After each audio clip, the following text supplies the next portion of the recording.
morning, everyone. My name is Stephanie Miner. I am with UCare, and we really want to thank you for taking the time to join us today. Today's conversation is about helping you understand important Medicare updates for 2026, and most importantly, making sure you feel supported as you consider your next steps.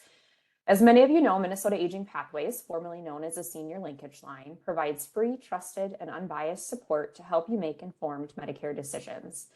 Minnesota Aging Pathways is the federally designated SHIP State Health Insurance Assistance Program for Minnesota.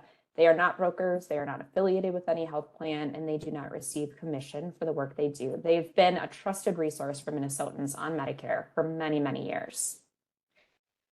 So why are we here today? So at UCare, our members are truly at the heart of what we do. We're proud to partner with community organizations like Minnesota Aging Pathways to ensure we have the tools, information, and help you need every step of the way.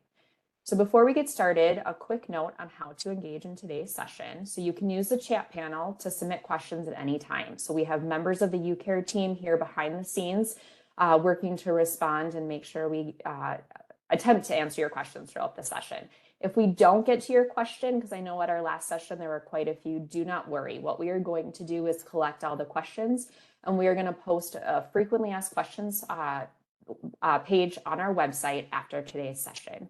So you will be able to reference that to make sure you have the answer.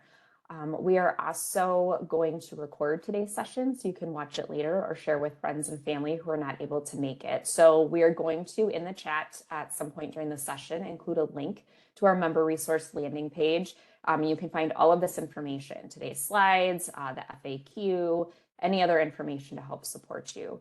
And if UCare has upcoming availability for in-person support, that's where you will find this information as well. We are also going to send a follow-up email to everyone who registered, so you will have the links to this information too. And again, we're so glad you're here, and we hope you find this session helpful and reassuring. And with that, I'm very pleased to turn things over to our partners at the Minnesota Aging Pathways, who are going to walk through key updates, resources, and how to get personalized help. And so with that, I'm going to turn it over to Deb Buckingham.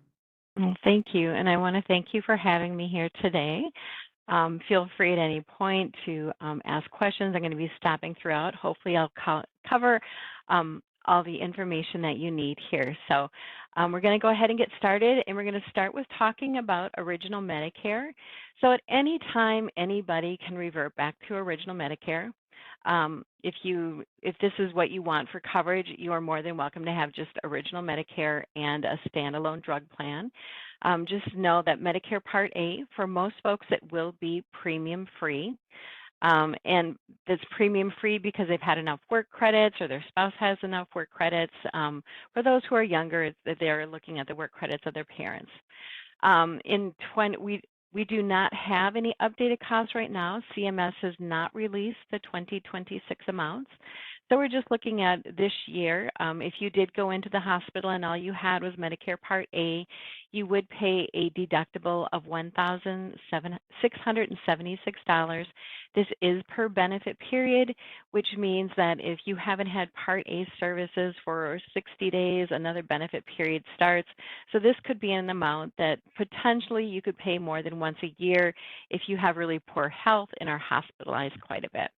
Part A does come with lifetime reserve days. Once you use them, they're gone.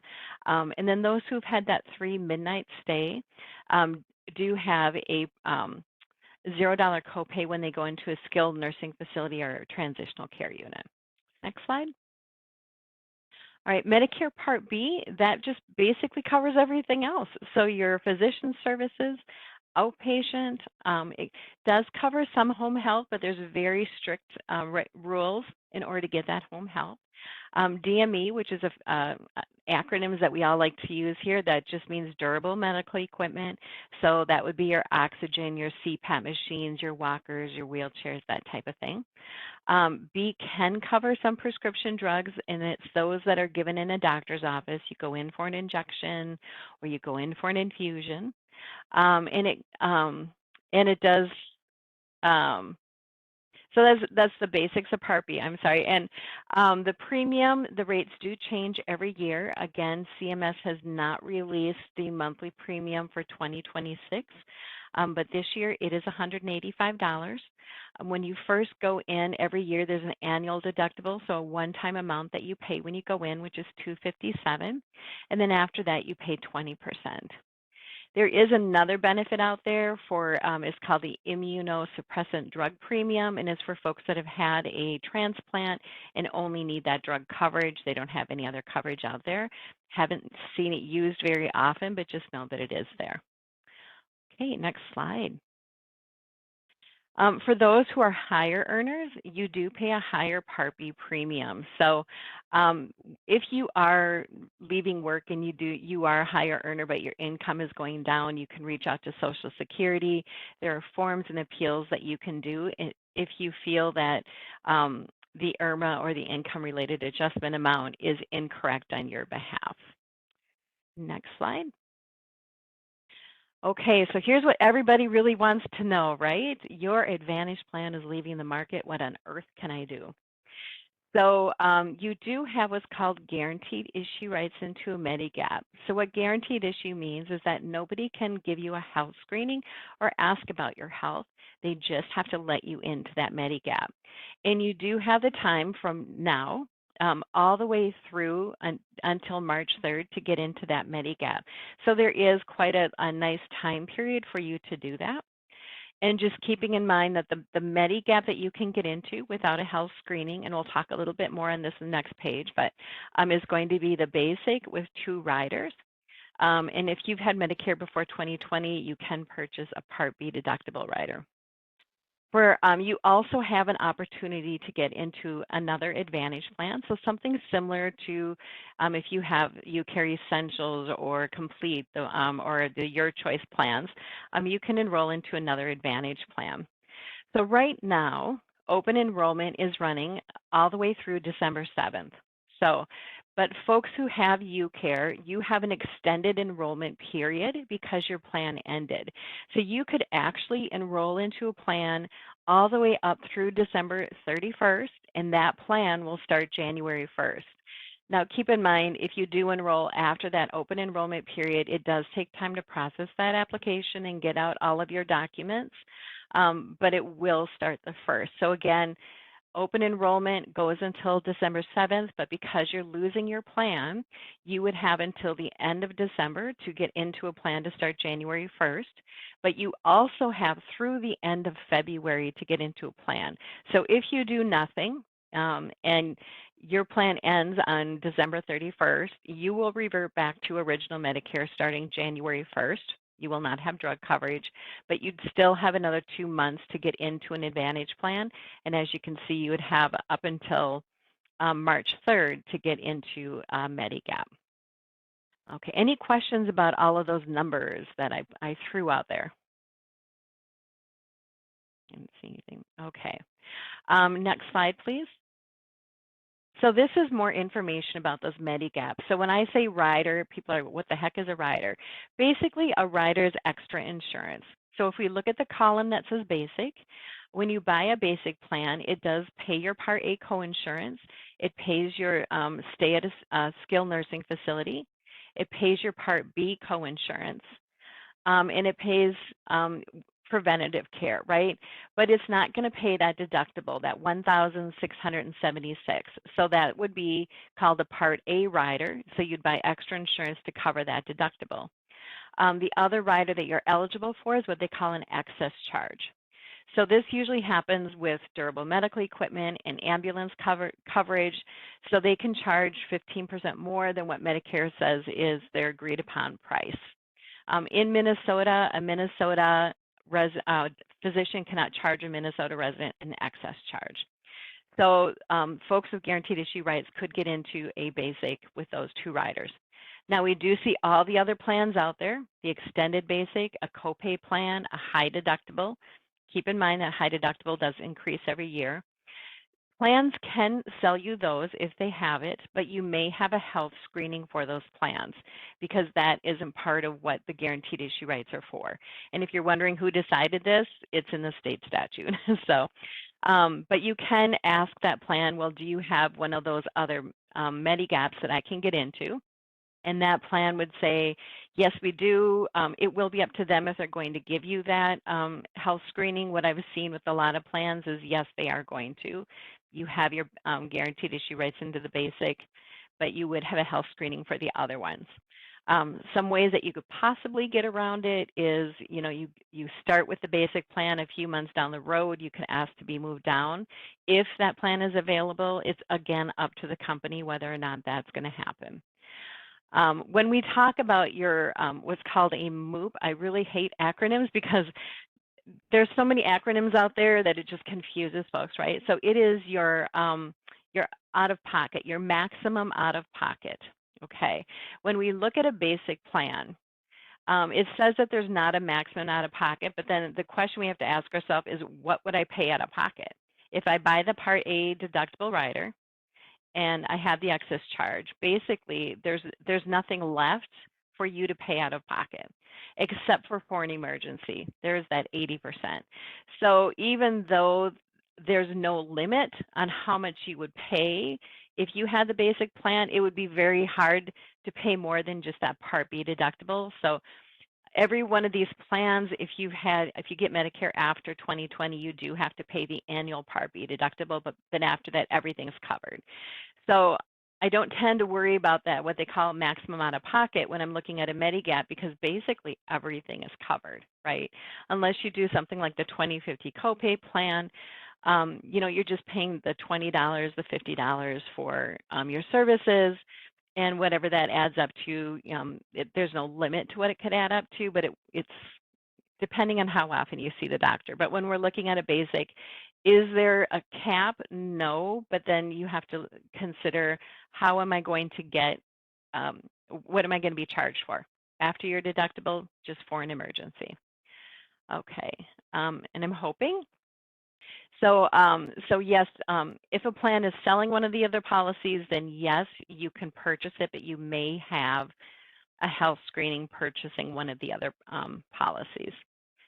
So, and every plan is going to be different what they offer. So some could offer the copay plan, some could only offer the basic or extended basic.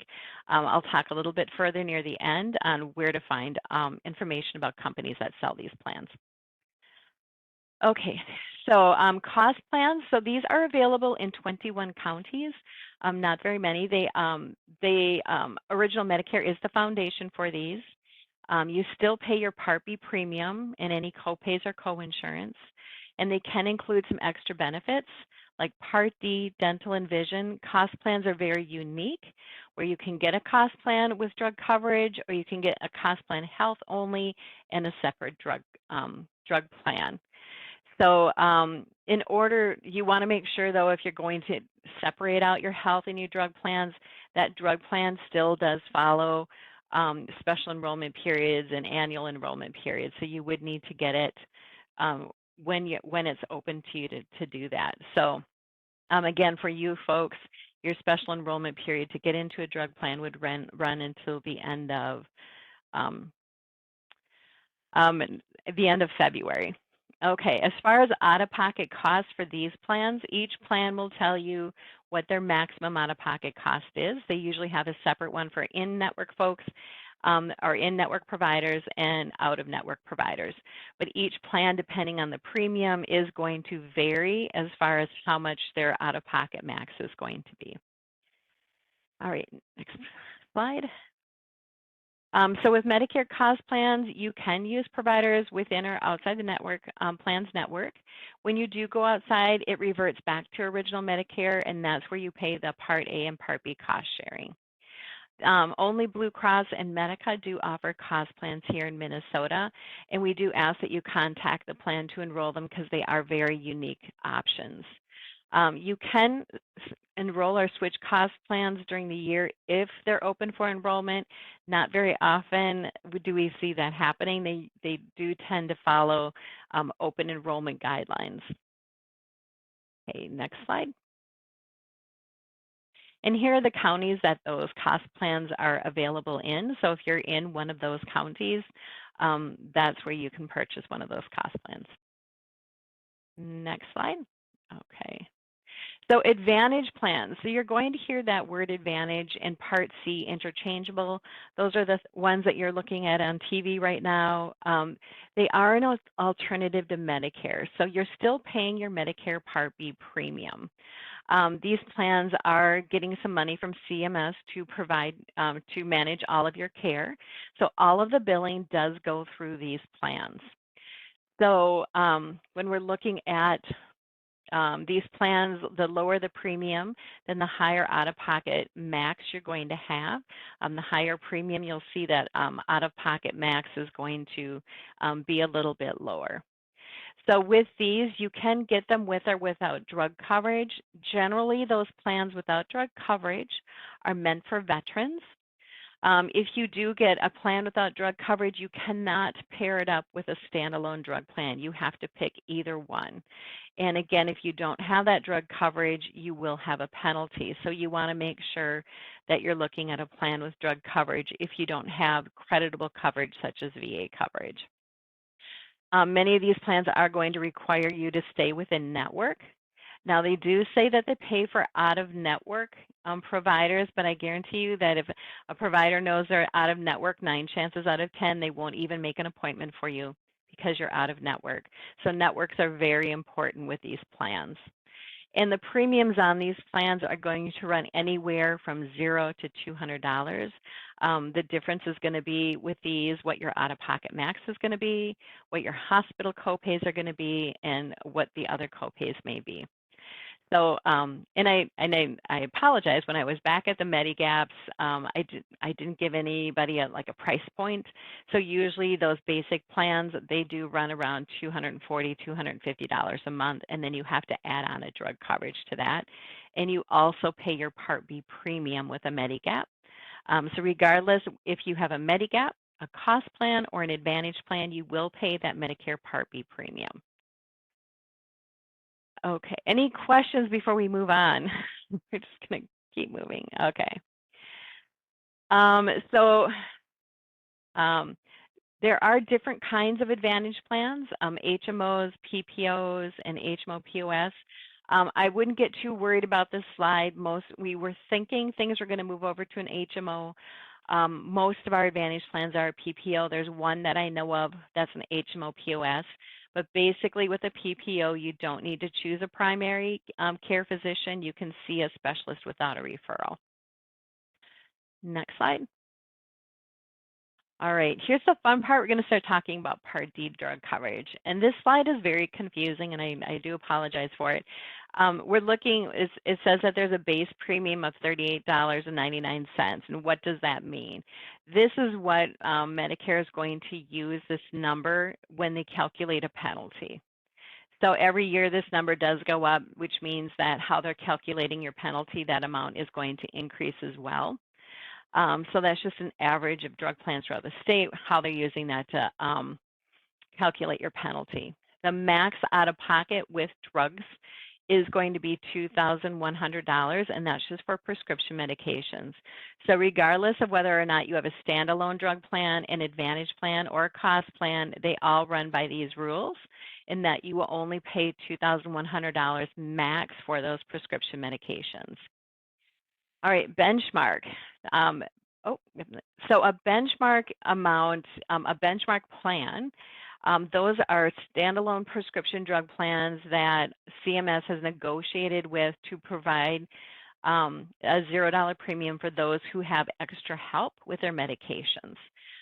So that's just the amount that they've negotiated with these plans. So a benchmark plan is a negotiated plan within CMS to provide that $0 premium drug coverage for those who have extra help. Here's some numbers for those extra help. We're going to talk later on about how to qualify for extra help. But the top numbers are for those that have medical assistance, and the bottom number for those that have a Medicare savings program or just plain old extra help, and we'll make sure to go over those numbers for you. Okay, next slide. Okay, so the $2,100 out-of-pocket cost. So what counts towards that? And again, this is just for your prescription drug coverage, okay? What counts towards that max for prescription drug coverage, any deductible that you pay, any co-payments, any co-insurance that you pay, and if that plan approves a drug to be put on their formulary for you specifically, that will count towards your $2,100. What does not count are your premiums that you pay for the drug plan, as well as anything that is not on their formulary or not a covered drug. Okay, next slide. So when we're looking at drug phases, for those who have been around a while, we have seen that donut hole go away. So really, we start with the deductible phase. Now, each plan can have a different deductible. It is not written in stone. What Medicare is stating that the deductible can be no higher than $615. So for most beneficiaries will pay 100% of their medications up until that deductible amount. Now, that doesn't mean that a plan can't say, well, if it's a tier 1 or tier 2, you'll have a $0 copay or a $2 copay. They can do that. That is their prerogative to do so. But what we see mostly is, especially with the higher costing drugs, you will pay the full 100% until you meet that plan deductible, which again cannot be more than $615. After that, you pay 25% for the cost of your medications, all the way up until you hit that out-of-pocket max. And then once you hit that out-of-pocket max, everything goes to zero. All right, next slide. So insulin is going to be capped this year at $35 in 2026. So that means that regardless of where you are in that deductible phase, you will pay $35. So it's not going to count towards your deductible. It will count towards your out-of-pocket max, but you don't have to meet any type of deductible to get that $35. It does mean, though, if you get a 3-month supply, you are paying $35 a month, which is $105. So that it's not going to change how much you pay per month, whether you get a 1-month supply or 3-month, but it does cap the cost of it. Next slide. Okay, other things that are covered by Medicare Part D are your vaccines, such as your RSV, your shingles, your tetanus, diphtheria. Because they're covered by Part D, you'll want to get those at a pharmacy. When you do go in to get those into a healthcare clinic, you will find that you're going to be charged for being in an office. Or if you go to the pharmacy, they just give you the medications. Prescription-based smoking cessation products are still covered. And anything that is considered a self-administered medication, anything that you can inject yourself, is considered a Part D drug. There are some home infusion drugs and home infusion drugs and push injections that can be covered by Part D. We don't get into the nitty-gritty of all of that. I would suggest if you're in that situation, you want to reach out to your doctor and ask them, how is this getting billed, or reach out to your plan to find out how that is getting billed, under which part. Okay, the next slide.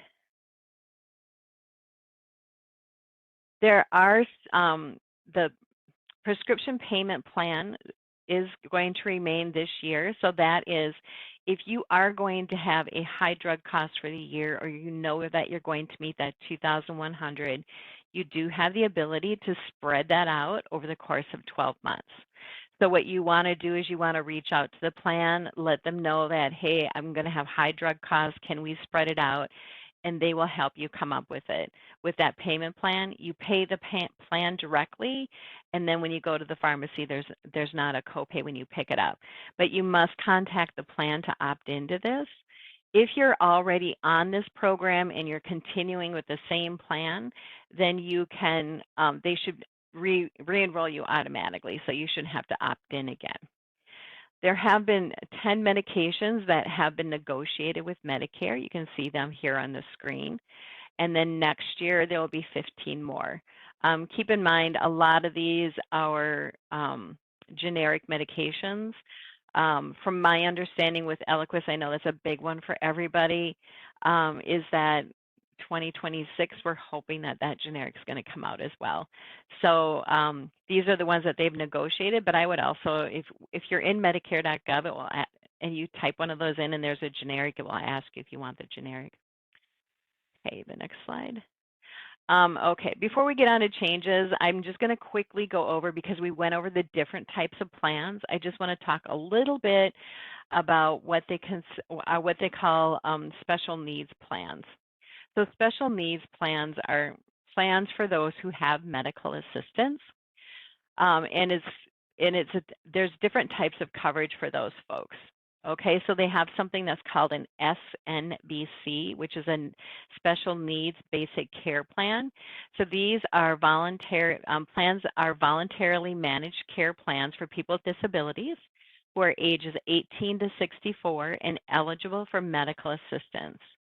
So some of what they call SNBC, or special needs basic care plans, only cover medical assistance benefits. However, if the beneficiary has Medicare, they can get a plan that will manage their Medicare along with their medications, and they do get a choice of using that plan with or without the drug coverage. So again, it is a medical assistance plan. And is it the correct slide? I don't have a slide for this one. I was just asked to share that information. So sorry, dudes. I'm so sorry about that. There's another type of plan called a dual eligible special needs plan. This provides benefits and services to people with medical assistance as well. These are infrequently utilized, but remain an option for certain dual eligibles with specific health concerns or living arrangements. So if you do have what they call a DSNP, or dual eligible special needs, or an SNBC, you want to reach out to your county caseworker to get more information about what your options are going to be going forward with those. The Senior Linkage Line cannot do any enrollments into those plans. It's usually an application through the county, so please reach out to your county case managers for that. All right, so let's go back to the previous slide. So back on to where we were with changes here. Some changes that are happening. These Advantage plans, cost plans, used to have to send you a notice letting you know if your benefits were not getting covered, or I'm sorry, if you weren't using your supplemental benefits. So if you weren't using things such as your over-the-counter benefit, your dental benefit, your vision, they used to have to send you notices. They will no longer need to do that. I'm just letting people know, keep track of all your extra benefits, make sure that you're using them. They're there for you. Another change that they're having is a status change. So if you go into the hospital, the doctors say you're inpatient, and the Medicare plan says, yep, the Advantage plan says, yep, you're inpatient, everything's good. They can't come back later, reopen the case, and say, well, you know, our doctors just relooked at this, and we're going to move you back to outpatient. They can't do that unless there's a serious fraud. Now, keep in mind that if you go in the hospital and the doctors you start with inpatient, and the doctor in the hospital clinic decide that you don't meet the criteria and they move you to outpatient, that's a different scenario. This has to do with the Advantage plan approving it and then wanting to reopen it. Okay, the next slide, please. So here is that extra help benefit that I referred to earlier. So some folks are eligible to get help with their costs for their medications. The program is known as low income subsidy, or extra help. The numbers that you see up there are for a single and married couple. So for a single person, they do look at your gross income before deductibles, that being $1,976. For a married couple, it's $2,664. And then again, the resources are going to be your checking, your savings, your retirement. They don't count your home or your car. And those resources are at $17,600 for a single person and $35,130 for a married person. So if you are on medical assistance, or you're getting your Medicare Part B as employee premium paid for, you are automatically on this program, that you will automatically be put on this program. And also there is Social Security, the SSI, which is Social Security for low income earners. They're also automatically put on this program.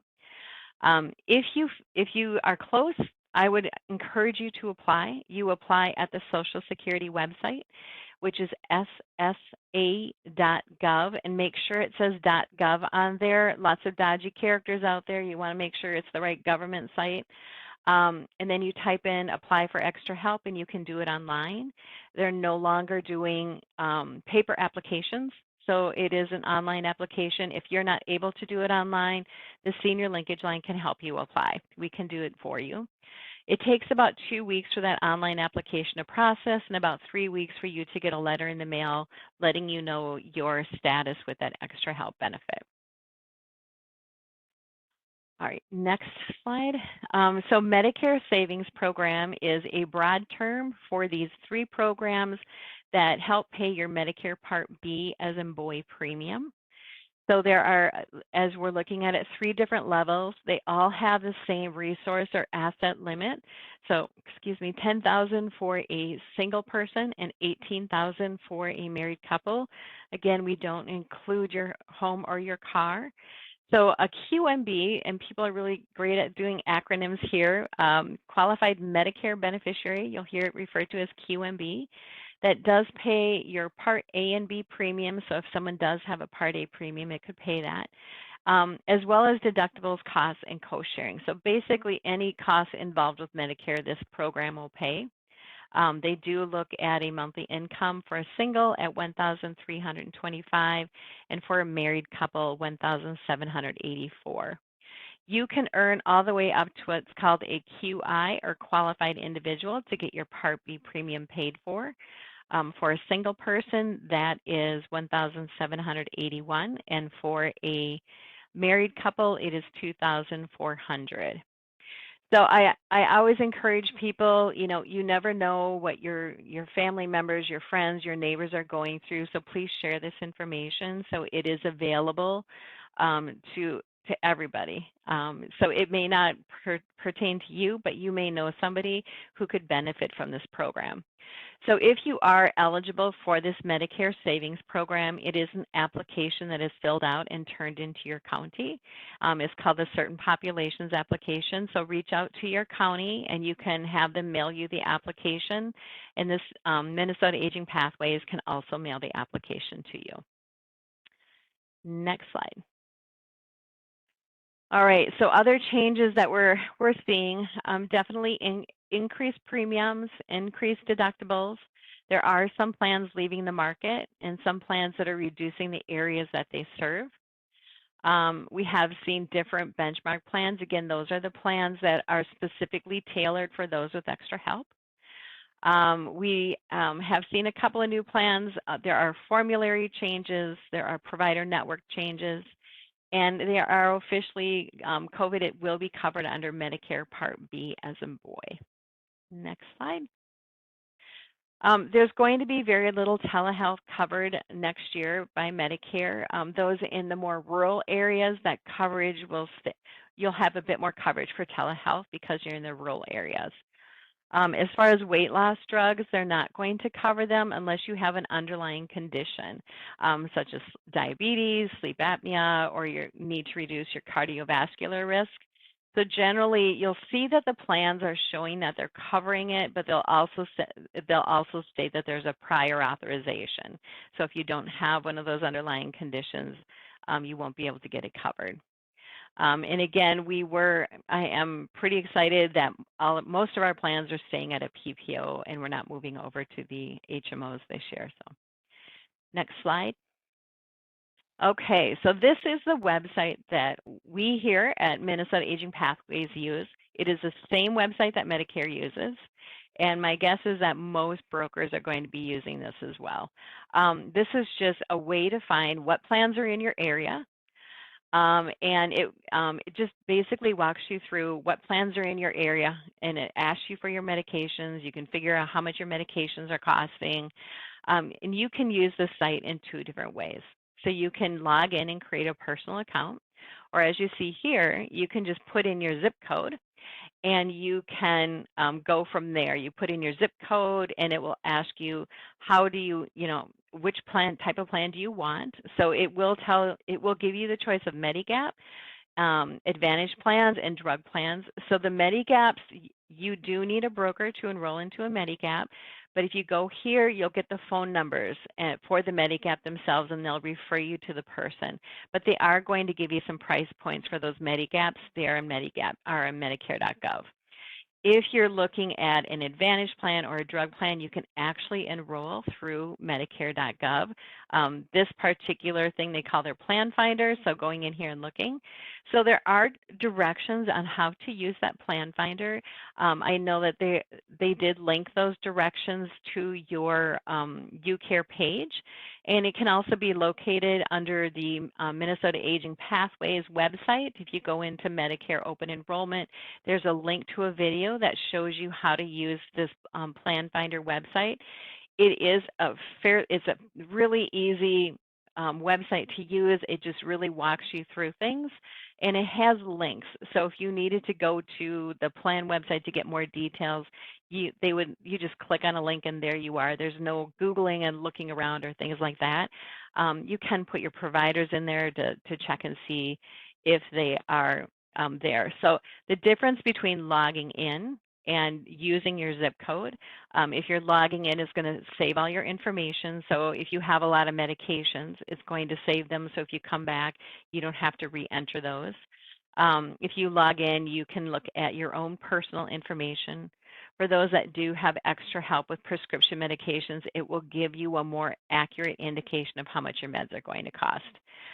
The generic version, or the zip code, when you go in just using your zip code, it doesn't give you a very good idea of what your medications will cost under extra help, but it is a good way to find out what's there.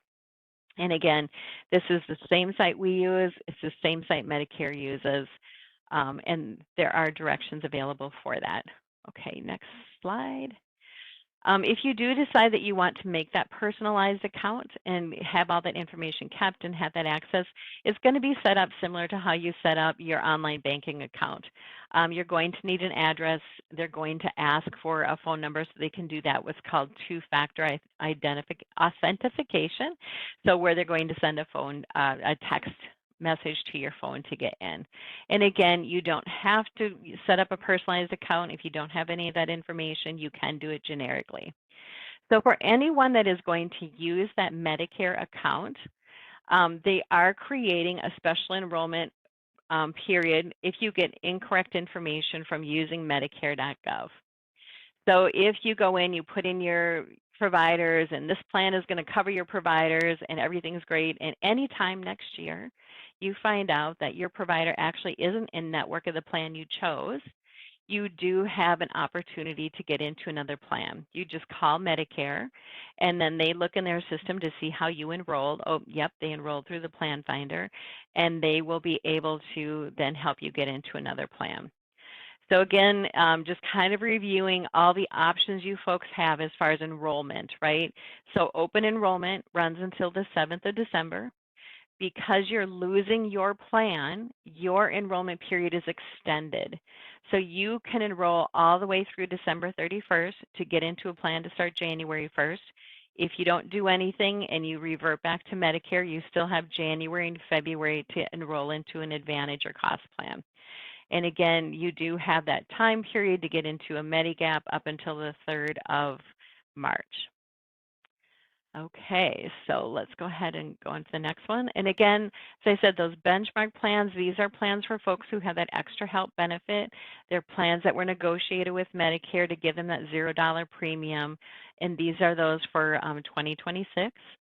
We do have some Part D plans leaving Minnesota. So Medicare Blue RX, Medicare Blue RX, Medicare Premier, Cigna Health Extra, and WellCare Medicare RX Value Plus.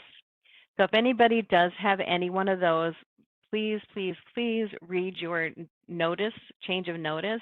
They will re-enroll you into another plan with that company, and 9 chances out of 10 that plan is going to be much more expensive than what you were paying. Always a good idea to read the information from your plans whenever you get it to stay up to date. Okay, next. So here's just a list of plans that are leaving Minnesota. You'll see some are in the metro area, some are in greater Minnesota. So we do have quite a few that are leaving. And anyone whose plan is leaving does have all of those rights that we talked about before, as far as enrollment, extended enrollment time to get into an Advantage plan, as well as a Medigap. Okay, the next slide. So these counties are not going to have any Advantage plans at all. Rice, Stevens, and Yellow Medicine County, you are just going to have cost plans. And these 3 counties will have Medigap guaranteed issue rights, and they will still have cost plans available, even though there's no Advantage plans available. And then next, so there is one cost plan leaving Minnesota. It's Medicare Prime Solution Basic with RX2. They still have their regular Medicare Prime Solution Basic with RX. There are some special needs plans leaving. So these were plans for people with specific conditions, right? So Humana Choice Diabetes and Heart, Medica Accessibility Solution Enhanced, and United Healthcare Nursing Home plans. Next slide. All right, so what are some things that we can help with? So we certainly can help you review your plan options in the Medicare Plan Finder tool. We can assist with plan enrollments for drug plans and Advantage plans. And again, if you do decide to go the direction of the Medigap, you would need to reach out to them directly because they are offered by independent insurance agents. We can help complete applications. So regardless of what type of application it's for, we can help complete those. And of course, we're doing outreach now. We can help you understand your Medicare benefits if you have questions about, is this covered or how is this covered? We can help with appeals. We do a lot of Medicare problem solving. So whether you're having issues with billing, or one of the little things that people don't know is that we're very good at finding out what went wrong if you have medical assistance in Medicare. We know we have views into both systems where we can narrow down exactly what happened and help figure that out for folks. But just know that we're here to support you in any Medicare questions that you have or Medicare needs. Next slide. So if you need help with Medicare, of course, you can call us. Our 800 number, 800-333-2433. If you would like us to help you, some things that we ask that you have ready is a list of your medications. If we're going to be doing an enrollment, we need your Medicare card to do that enrollment. And it's very helpful for us. We do need to know what insurance that you have now. If you're losing your insurance, fine. But it does give us a starting point too. Like I've had someone say, well, I've had the Essentials plan. So then we've already got some sort of starting point. You can get into a Medigap, or these plans are very close to what that Essentials plan used to be. You do want us to bring with you your pharmacies and providers just to make sure that they're going to be in network. And if you're sitting up late at night and you're worried, 1-800-Medicare is open all year round, 7 days a week, 24 hours a day. Give them a call and they can help.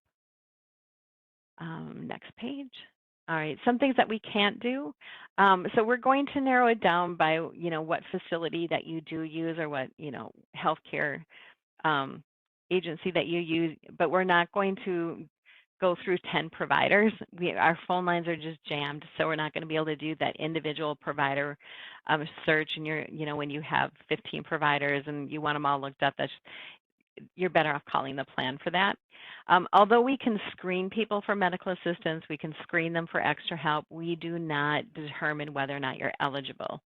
That eligibility for medical assistance, Medicare Savings Program, that is done through the county. They determine your eligibility, and Social Security determines your eligibility for extra help. We can help figure out whether or not you should be applying or not, but we're not the ones determining whether or not you do get it. We do know the basics of spend downs, but it is your financial worker that's going to give you the details. Because we are funded by Medicare, we cannot do any referrals to agents or brokers. If you do want to see an agent or broker, I suggest that you reach out to a friend or a family member, get some suggestions from them. What I would caution is if you do see somebody, make sure that they're offering you all the plans out there, that they are representing all the plans and not just one or two, because our plan choices now are pretty well narrowed down. And again, purchasing those Medigaps, those are private insurance policies, so you do need to go to an insurance agent or broker. And we do request people get enrolled in cost plans because they are so unique in them that we just want to make sure that the enrollment goes smoothly. Next slide. Okay. So I always tell people the other things that we can help anything from soup to nuts is what I say. Transportation, whether it be long distance or in your neighborhood. Questions on housing. Do you need to move? What type of housing are you looking at? How do I pay for it? Food, that type of, okay, where can I get some low cost meals where, I need home delivered meals, I need a ride to the grocery store. We are aware of what programs are out there for like house cleaning, like private pay, and even like the support programs where there is some funding from the state to help pay to have someone come in and clean your home. So there are what they call waiver programs. So it's a way to help those services get paid for. Next slide. Of course, we are the Medicare SHIP office, so if you have any questions about Medicare or fraud concerns, certainly reach out to us. You will find that if you had to stay in a hospital or nursing home and you go home, we're here to make sure that you go home safely and that you have the supports that you need. If you're supporting a loved one or you want to know how to become a paid caregiver, we can get you some resources there. And we do offer prescription help regardless of your age. So I've helped someone 25 all the way up to 95. So if you know somebody that needs help trying to figure out how to afford their medications, have them give us a call. Next screen. And if you're ever looking to volunteer, you can give us a call here as well. Next screen. Here's our website. As I said, you can go on here. There is on the black tab, you'll see it says Medicare, and there'll be a drop down, and it says open enrollment, kind of walks you through all the open enrollment stuff, as well as that video that I believe is being shared on your website as well, on how to use that Medicare.gov website to do your own plan searching. You can also live chat us on this website. And again, call us Monday through Friday, 8 to 4:30. Okay. Any questions? Hi, thank you, Deb, very much. One quick question just about calling the senior linkage line. If someone is hearing impaired, can they still call that number, or is there another number they should use? UIY. And we can put it in the FAQ Yeah, too. let's put it in your FAQ because Okay. I'm thinking. I mean, I've taken calls before where somebody has gone through, a service to speak with us. So I guess that would be a question: is are you using a service? I know that people have gone through a service, but let's put that in the FAQ, and I'll get back to you and I'll verify because I don't believe that we have a closed caption, but I will verify. Thank you. Again, huge thank you to Deb and Minnesota Aging Pathways for being with us. We have a lot of questions that came through, so we've been trying to answer them. But again, we will be putting together frequently asked questions document on our website. So for anyone, if your question wasn't answered, we will be having that available. And then again, we will be sending an email out to everyone who's registered with the links to the slides, recording of this webinar, and then all the other resources we have on our webpage. And then if you go to webpage, or excuse me, our webpage, you will also find links to Medicare.gov and Minnesota Aging Pathways. I know I did see a couple comments of folks who have tried calling Minnesota Aging Pathways and are getting a try again later. I do know they're very, very busy right now, so just appreciate everyone's patience. But I think, as Deb said too, there is time. So definitely. Right. I mean, because you're losing your plans, you do have through the end of December. Our phone lines are extremely busy. And I would just encourage everybody, if you give Medicare.gov a try, give the Plan Finder a try. It's a very easy tool to use. You can do your own enrollment. And again, we do have those safety nets, right? So let's say you get into a plan and within the first 3 months you're like, ooh, I don't like this plan. There's the Advantage enrollment period. So you have the opportunity for the first 3 months of the year, if you start it with the Advantage plan, to change to a different Advantage plan. So it's a nice little safety net. If you get into something you don't like, yes, you have that opportunity to change. If you use that plan finder tool and then you find out that your provider is in network, that's a second reason that you could change plans if you wanted to. So know that it is, the first time you use it, the first few times, it's daunting, but know that safety nets are in place to support you folks. Perfect. Again, thank you so much, Deb. Thank you for everyone for taking the time to attend today. We will be sending an email once everything is available on the website. You all have asked very thoughtful questions, and we just appreciate it all, especially Minnesota Aging Pathways, for their time. So, All right, thank you. Thank you.